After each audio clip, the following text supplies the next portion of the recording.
नमस्कार दोस्तों, स्वागत है आपका अपने चैनल रिश्तों की कहानियां पर।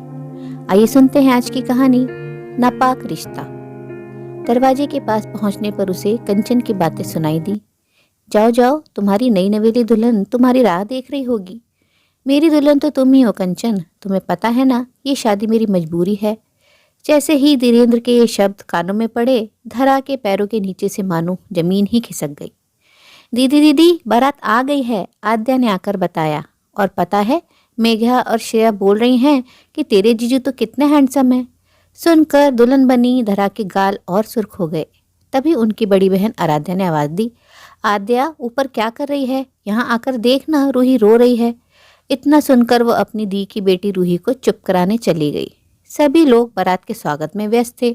फिर जयमाला हुई। शादी में आए लोग जहां धरा और धीरेन्द्र की जोड़ी की बधाई ले रहे थे, वहीं धीरेन्द्र की भाभी कंचन की सुंदरता की भी तारीफ कर रहे थे, जो हर रस्मों में अपने देवर के आसपास ही थीं। धीरेन्द्र के भैया प्रतीक की तबीयत ठीक नहीं थी, इस कारण वो शादी में नहीं आ पाए थे। पर कंचन अपने पति को छोड़ देवर की शादी की जिम्मेदारी निभा रही थी। उसका अपने देवर के प्रति झुकाव सहज ही समझ आ रहा था। सभी उन्हें लक्ष्मण और सीता की उपमा दे रहे थे। सारी रस्में पूरी होकर विदाई की घड़ी आई। किशनगढ़ के संपन्न व्यापारी की बेटी सारे सुखों में पली धरा के विवाह में माता पिता ने कोई कमी नहीं रखी थी। 3 बहनों में मंझली धरा देखने में सबसे सुंदर और गुणवंती थी। विवाह योग्य होने पर कई जगह बात चली, पर संपन्न पिता संतुष्ट नहीं हो पाए। अंततः उदयपुर के धनाढ्य परिवार में उनको अपनी बेटी का सुखद भविष्य के आसार दिखे। धीरेन्द्र आकर्षक थे, ज्यादा बात नहीं करते थे। औपचारिक देखना दिखाना करके रिश्ता तय कर दिया गया। सबने कहा भी कि इतनी दूर शादी क्यों कर रहे हैं, परंतु सबको समझा दिया कि संयोग वहीं का था और 15 दिनों के कम समय में ही विवाह संपन्न भी हो गया। परिवार और रिश्तेदारों ने व्याकुल मन से अपनी लाडली बेटी को विदा किया।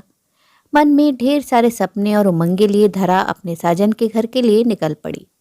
मैरिज हॉल से 20 मिनट का रास्ता तय कर एक बड़ी हवेली के सामने कार रुकी, जहां सास ने गृह प्रवेश करवाया। अन्य रस्मों के बाद वह सब रिश्तेदारों से घिरी थी और धीरेन्द्र रिलैक्स होने चले गए। थोड़ी देर बाद कंचन उसे आराम करने के लिए एक कमरे में ले गई और शाम को मुंह दिखाई के लिए तैयार रहने को बोलकर चली गई।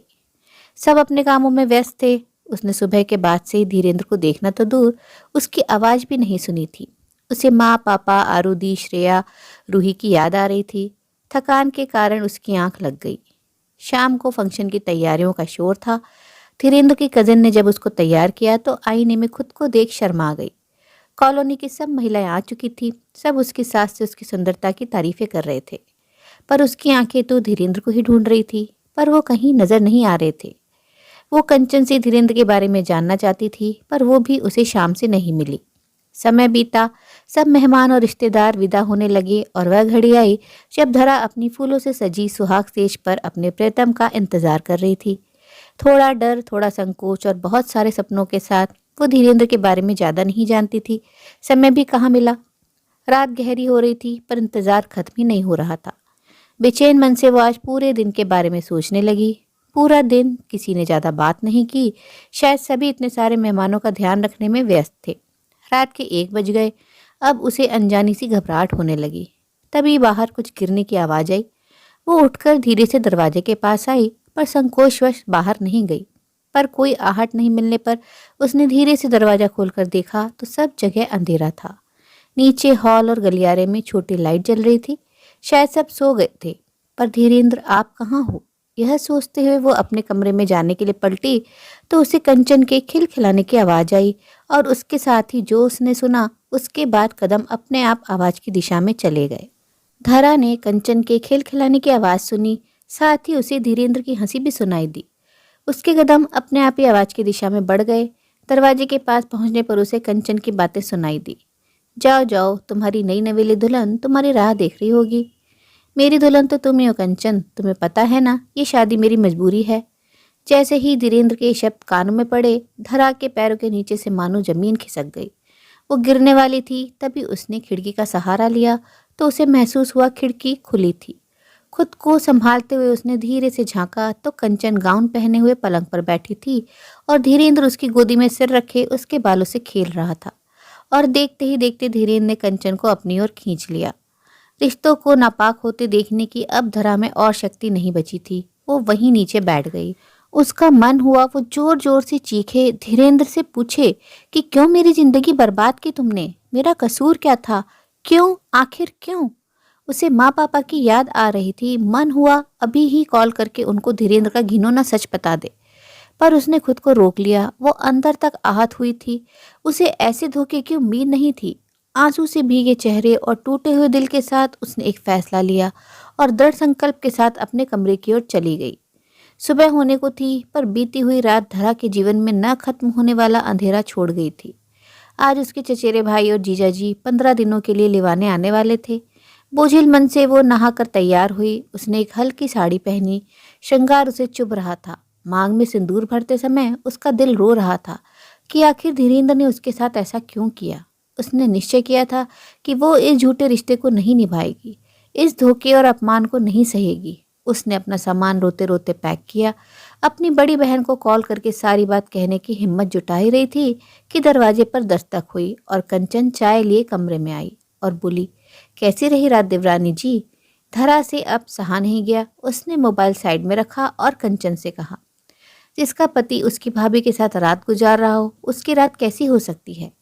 कंचन को इस बात का बिल्कुल अंदाजा नहीं था कि धरा को एक रात में ही सब पता चल जाएगा। ये तुम क्या नाप-शनाप बोल रही हो? खुद को मासूम बनाते हुए कंचन ने कहा। मैंने अपनी आंखों से देखा ना होता तो शायद मैं भी कभी नहीं मानती कि रिश्तों का इतना गंदा रूप भी हो सकता है। आप तो एक औरत के नाम पर कलंक हो। आप अपने पति से बेवफाई कर रही हो। धरा ने जब ऐसा कहा तो कंचन बेशर्मी से बोली, मैंने कुछ गलत नहीं किया। मेरा पति मेरे लायक नहीं है। उसको देखकर कोई प्यार कर भी नहीं सकता। न सूरत है और न धीरेन्द्र की तरह स्मार्ट है वो। धीरेन्द्र और मैं एक दूसरे को प्यार करते हैं। तुमसे शादी तो मजबूरी में की है। उसे पैसों की जरूरत थी और अब तो तुम कुछ नहीं कर सकती क्योंकि तुम्हारे पास कोई सबूत नहीं जो हमारे रिश्ते को साबित कर सके।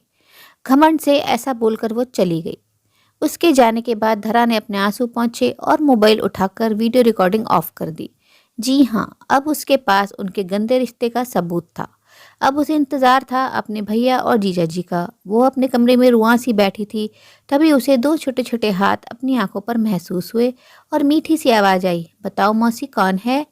रूही की आवाज़ सुनकर इतनी तकलीफ में भी उसके चेहरे पर मुस्कुराहट आ गई। उसने रूही को प्यार से गोदी में उठा लिया। रूही से ही उसे पता चला कि जीजाजी और भैया के साथ आराध्या दी भी आई हैं। यह जानकर उसकी हिम्मत बढ़ी। धरा ने रूही को गोदी में उठाया और बाहर आ गई जहाँ सब बैठे थे। कंचन बेशर्मी से सबके साथ मेलजोल और आवभगत का नाटक कर रही थी। धरा को हैरानी हुई कि कुछ लोग किस हद तक दोहरा चरित्र निभा सकते हैं। धीरेन्द्र और उसके भाई किसी काम से बाहर गए थे। सास ससुर वहीं बैठे थे और सब बात कर रहे थे। जैसे ही आराध्या की नज़र धरा पर पड़ी, वो उठी और धरा को गले लगा लिया। कुछ मिनट बाद दोनों बहनें अलग हुई। आराध्या ने भावुकता से धरा के सर पर हाथ फेरा। फिर धरा अपने कमरे में चली गई और आराध्या को भी कॉल आ गया तो वो एकांत में आ गई थी। तब तक धीरेन्द्र लौट आए थे। कुछ देर बाद आराध्या जब बात करके आई तो उसके चेहरे पर गुस्सा साफ दिख रहा था। उसने अपने पति से कहा, अब हमें धरा को लेकर चलना चाहिए। तो धीरेन्द्र की माँ ने कहा, इतनी जल्दी? कोई परेशानी है क्या? रूही के पापा ने भी अचानक ही कहा, क्या हुआ आरू? कुछ नहीं है आकाश जी, यहाँ कुछ ठीक नहीं है। मेरी बहन के साथ धोखा हुआ है। आराध्या को बहुत जोर से रोना आ गया। क्या हुआ बेटा, आपको कोई गलतफहमी हुई है?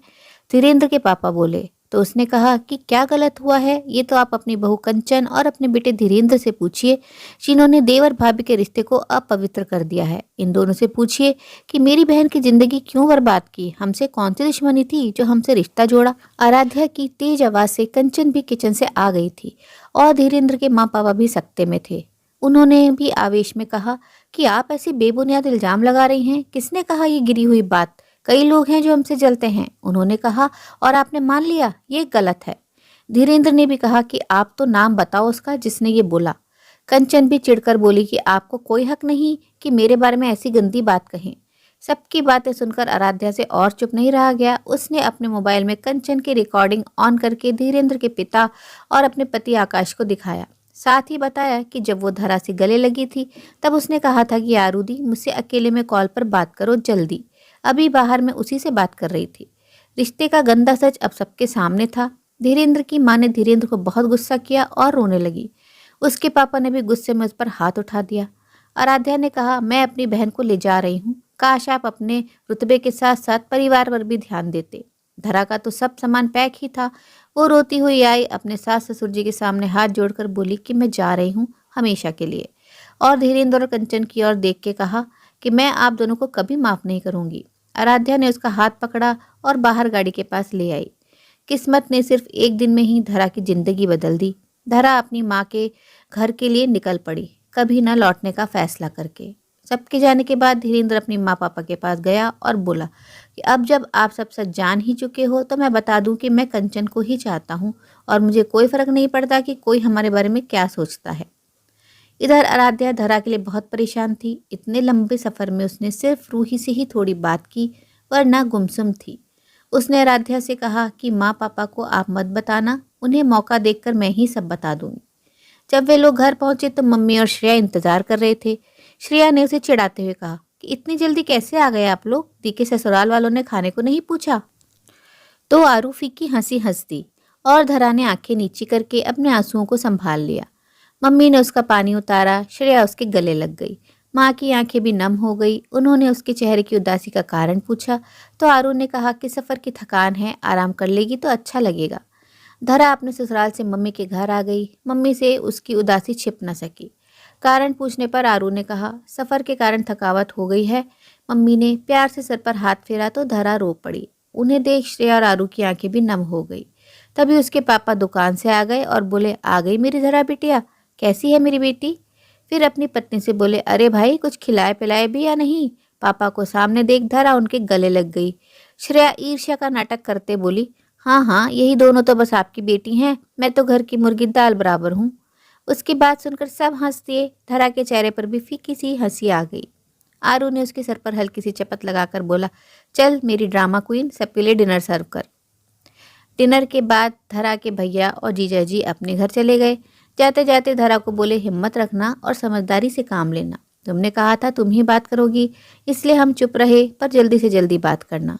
इधर श्रेया बार बार उससे पूछ रही थी कि वहाँ ससुराल में सब कैसे हैं, जीजू ने कुछ बात की या हमेशा की तरह चुप ही रहे, सबका नेचर कैसा है। तो आरू ने उसको प्यार से समझाया कि सुबह होगी तब भी बात कर सकते हैं, अभी धरा को आराम करने दो। तब कहीं श्रेया देवी ने अपने सवालों पर ब्रेक लगाया। श्रेया रूही को अपने साथ सुलाने ले गई।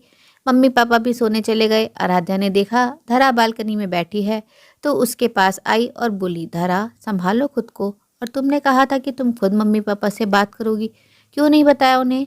कब बताओगी? आकाश का भी कॉल आया था, उन्होंने कहा है हमें जल्दी से जल्दी मम्मी पापा को सब बता देना चाहिए। तभी दरवाजे पर हुई आवाज़ से दोनों ने पलट कर देखा तो उसकी माँ संध्या स्तब्ध सी खड़ी थी। दोनों बहनों ने उन्हें पास में पलंग पर बैठाया। वो समझ गई थी कि माँ सब सुन चुकी है। धरा बोली, माँ आप ठीक तो हैं? संध्या जी बोली, तुम दोनों क्या छुपा रही हो? मैं धरा की उदास आंखें देखकर समझ गई थी कि कोई तो ऐसी बात है जो तुम लोग बता नहीं रहे, क्योंकि जब हम लोगों ने तेरे ससुराल के हालचाल पूछे तब आकाश और शिवम ने भी बात टाल दी। मेरा दिल बहुत घबरा रहा है बेटा, बताना क्या हुआ? धरा माँ की गोद में सिर रखकर रो पड़ी। आरू ने उसके सिर पर हाथ फेरते हुए कहा कि मम्मी, हमारी धरा के साथ बड़ा धोखा हुआ है, धीरेन्द्र के। इतना बोल वो कुछ पल के लिए चुप हो गई। मम्मी ने कहा, धीरेन्द्र के? क्या आरू, आगे भी तो बोलो। आराध्या अपने आंसू पोंछते हुए बोली, धीरेन्द्र के अपनी भाभी के साथ गलत संबंध है मम्मी। संध्या अविश्वास से उसे देखने लगी, फिर बोली, बेटा तुझे कोई गलतफहमी हुई होगी, किसने कहा तुमसे ये सब? मम्मी, मैंने अपनी आंखों से उन दोनों को साथ देखा है, धरा ने कहा, और जो भी देखा वो सारी बातें उसने बता दी। साथ ही यह भी कि कोई उसकी बात पर विश्वास नहीं करता, इसलिए कैसे उसने मौका मिलते ही कंचन की बातों का वीडियो बनाया। आराध्या ने मोबाइल में वीडियो दिखाया। क्या उनके घर में किसी को नहीं पता चला ये सब? संध्या ने पूछा तो धरा ने नहीं में सिर हिला दिया। हमसे भूल हो गई बेटी धीरेन्द्र को परखने में, हमें माफ़ कर दे बेटी, कहकर वे रोने लगी। माँ आपकी क्या गलती, आपने तो वही देखा जो दिखाया गया। उन दोनों के बीच इतने गंदे रिश्ते की तो कोई कल्पना भी नहीं कर सकता। आप खुद को दोष मत दो, मैं कल ही तेरे पापा से बात करती हूँ। संध्या ने अपनी गोदी में धरा के सिर पर हाथ फेरते हुए कहा। उन सब के आंसू सूख गए थे रोते रोते। तीनों चुपचाप एक दूसरे को सहारा देती बैठी थी। माँ की गोद में प्यार पाकर धरा को थोड़ी राहत मिली तो उसको नींद लगने लगी। तब आरू ने संध्या को कहा, आप चिंता मत करो माँ, आप सोने जाइए, मैं इसका ध्यान रखूंगी। बार बार आरू के समझाने पर वो अपने कमरे में चली गई। धरा को भी उसने बेड पर सुलवा दिया। संध्या जी की आंखों में अब नींद नहीं थी, चिंता थी बस अपनी बेटी के भविष्य की। किसी तरह आंखों में रात काटी। धरा की माँ संध्या भी अब धीरेन्द्र के बारे में सब जान चुकी थी और अपनी बेटी को इस तकलीफ में देख उनका मन तड़प रहा था और इसी कारण रात में नींद नहीं आ रही थी। दूसरी तरफ उदयपुर में भी कुछ ऐसा ही तनाव था। धीरेन्द्र और कंचन के संबंधों को जानकर सब परेशान थे। धीरेन्द्र के पिता राजीव परिहार जी उदयपुर के बहुत संपन्न व्यापारी हैं। उनकी और उनकी पत्नी उषा जी की नज़र में पैसे और शान शौकत ही सब हैं। जीवन भर उन्होंने खूब पैसा कमाया और परिवार के साथ हर सुख सुविधा का भोग किया। धीरेन्द्र का बड़ा भाई प्रतीक, जो दिखने में सांवला, दोहरे शरीर का और अहंकारी स्वभाव का है, हमेशा काम में व्यस्त रहता है और पैसे, बिजनेस, दोस्तों और अपनी हाई प्रोफाइल जिंदगी को अधिक महत्व देता है। 2 साल पहले कंचन के साथ उसकी शादी हुई, पर दोनों में कभी प्रेम नहीं उपज सका। एक तरफ कंचन शुरू से ही अपने रूप के मद में थी, उसे अपनी जोड़ी प्रतीक के साथ नहीं जमती थी। वहीं दूसरी तरफ प्रतीक का पैसों का मद और अहंकारी स्वभाव, दोनों को एक दूसरे से शिकायत ही रहती। धीरे धीरे दोनों का रिश्ता बस नाम का रह गया। कंचन के पिता का देहांत उसकी शादी से पहले ही हो चुका था और शादी के 6 माह बाद माँ भी चल बसी। उसके मायके में कोई अन्य रिश्तेदार भी नहीं था। प्रतीक की शादी के समय धीरेन्द्र पढ़ाई के लिए विदेश में था और इम्तिहान के कारण सिर्फ 2 दिन के लिए आ पाया था। लगभग 8 महीने बाद आया था। जब छत पर कंचन को बाल सुखाते देखा तो देखता ही रह गया। उसने कंचन की जो फोटो देखी थी उससे कहीं ज़्यादा सुंदर थी। वो उसे भाभी नहीं बल्कि नाम या प्रिटी वुमन कहकर बुलाता था। कंचन को धीरे धीरे धीरेन्द्र का साथ भाने लगा। कहीं जाना होता तो वे धीरेन्द्र के साथ ही जाती। धीरेन्द्र भी जान नहीं पाया कि वो कब कंचन के मोह पाश में बनता चला गया। और एक बार जब संयोगवश दोनों घर में अकेले थे, उस रात बारिश की बूंदों के साथ रिश्ते की मर्यादा भी बह गई और गलत रिश्तों का एक सिलसिला बन गया। धीरेन्द्र तो धरा से शादी नहीं करना चाहता था, पर सबको ये रिश्ता बहुत पसंद आया था। कंचन नहीं चाहती थी कि शादी हो, पर धीरेन्द्र ने उसे अपने प्यार पर भरोसा दिलाया था तो वह मान गई थी। कंचन और धीरेन्द्र को नहीं पता था कि उनका सच इतनी जल्दी और ऐसे सबके सामने आएगा, और वो भी सबूत के साथ। पर इतने के बाद भी उनको कोई पछतावा या लाज नहीं आई।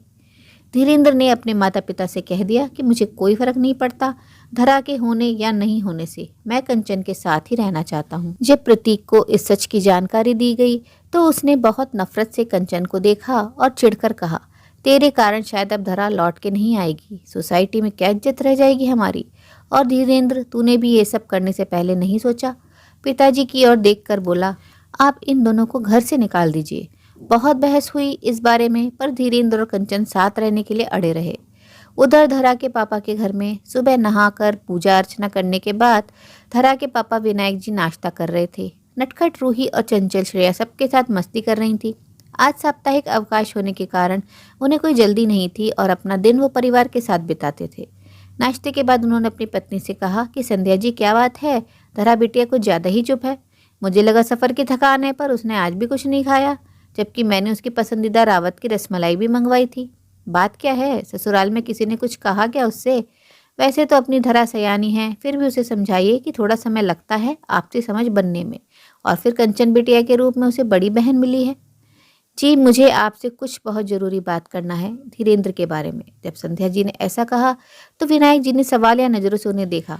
जी, ये शादी धीरेन्द्र की पसंद से नहीं हुई है। फिर उन्होंने धरा से हुई सारी बातें और वीडियो रिकॉर्डिंग के बारे में बताया, जिससे वो भी व्याकुल हो गए। वो गुस्से में बोले, ये आप क्या बोल रही हैं? और अगर ऐसा है तो उसने पहले क्यों कुछ नहीं कहा? मैं अभी राजीव भाई साहब, जो धरा के ससुर हैं, से बात करता हूँ। धरा के पिता विनायक जी ने राजीव जी के घर फ़ोन लगाया। हेलो, नमस्ते भाई साहब। जी नमस्ते जी। विनायक जी थोड़े नाराज स्वर में बोले, क्या जो मुझे बताया जा रहा है वो सच है? और यदि हाँ, तो आप लोगों ने मेरी बेटी की ज़िंदगी क्यों खराब की? राजीव जी बोले, हमें तो खुद पता नहीं था इन सब बातों का, पर अब जब हम जान चुके हैं तो सब ठीक हो जाएगा। विनायक जी बोले, कैसे ठीक हो जाएगा? आप लोगों को ऐसा नहीं करना चाहिए था। हम धीरेन्द्र को समझा रहे हैं, आप धरा बहू से कहना फिक्र ना करें, हम सब हैं ना। और आप सब भी धीरज रखें, आखिर ये दोनों परिवारों की इज्जत का सवाल है। अगर बात बाहर गई तो बड़ी बदनामी होगी। माफ़ कीजिए भाई साहब, विनायक जी कड़े शब्दों में बोले, मेरी बेटी का दिल टूटा है। वो कुछ खा भी नहीं रही है और ना ही बात कर रही है। जब से आई है बिल्कुल चुप है, इतना रोई है कि आंसू सूख गए। पर वो अकेली नहीं है, मैं हूँ मेरी बेटी के साथ। इतना बोलकर उन्होंने फ़ोन कट कर दिया। वो भारी कदमों से धरा के कमरे की ओर चल पड़े और उनके पीछे संध्या जी भी। देखा तो धरा गुमसुम बैठी जमीन की ओर देख रही है। उन्होंने प्यार से उसके सिर पर हाथ फेरा और कहा, मुझे माफ कर दे मेरी गुड़िया, मैंने सब कुछ देखा परखा पर चरित्र नहीं समझ पाया। धरा पापा के कंधे पर सिर रखकर रोने लगी। उनकी पलकें भी भीग गई। बोले, बस बेटा बस, अब तू नहीं रोएगी, तेरे पापा का वादा है, मैं सब सही करूंगा, मैं अब तुझे वहां नहीं भेजूंगा। तू आराम कर और खुद को तकलीफ मत दे बेटा, वरना तेरा पापा जी नहीं पाएगा। नहीं पापा ऐसा मत बोलिए, मैं नहीं रोऊंगी, थोड़ा समय दीजिए, मैं खुद को संभाल लूंगी। धरा ने रोते हुए कहा। कुछ सोचते हुए विनायक जी बोले, बेटा मैंने फैसला लिया है कि आपके जीजा जी, बड़े पापा, मामा जी और बुआ जी से इस बारे में चर्चा करूं और उनसे विचार विमर्श के बाद आगे क्या करना है यह निर्णय करूंगा। आप जैसा ठीक समझे पापा, मुझे पता है आप सब ठीक कर दोगे, धरा ने आंसू पोंछते हुए कहा। उसके सिर पर आश्वासन देते हुए हाथ रखकर विनायक जी और संध्या कमरे से बाहर चले गए। उन्होंने अपने सभी खास रिश्तेदारों को सारी बातें बताई और विचार विमर्श किया। साथ ही अपने एक वकील मित्र से भी राय मशवरा किया। और कुछ दिनों बाद धरा के पिता ने धरा के तनाव रहित सुरक्षित भविष्य के लिए धीरेन्द्र को तलाक के कागज भिजवा दिए, क्योंकि जिस रिश्ते की बुनियाद धोखा हो उस रिश्ते से कोई उम्मीद रखना मुक्तापूर्ण ही होगा। साथ ही उन्होंने धीरेन्द्र के खिलाफ धोखाधड़ी का केस भी दर्ज करवा दिया, ताकि भविष्य में किसी मासूम लड़की की भावनाओं और जीवन से खेलने की हिम्मत न करे। दोस्तों, शादी जैसे पवित्र रिश्ते का मजाक बनाने वाले लोगों को अंजाम दिखाती ये कहानी आपको कैसी लगी? अपनी राय कमेंट बॉक्स में जरूर बताइएगा और अपने मित्रों और प्रियजनों के साथ भी शेयर जरूर कीजिएगा। दोस्तों, आपसे अनुरोध है, अगर आप चैनल पर नए हैं तो ऐसे ही नई नई जीवन से जुड़ी कहानियां सुनते रहने के लिए चैनल को सब्सक्राइब जरूर करें। आप लोगों की प्रतिक्रिया से उत्साह बना रहता है। कहानी अंत तक सुनने के लिए आप सभी का दिल से बहुत बहुत शुक्रिया। तो फिर मिलते हैं अगली कहानी में, तब तक के लिए आप लोग अपना ध्यान रखिए, खुश रहिए, ऐसे ही कहानियाँ सुनते रहिए।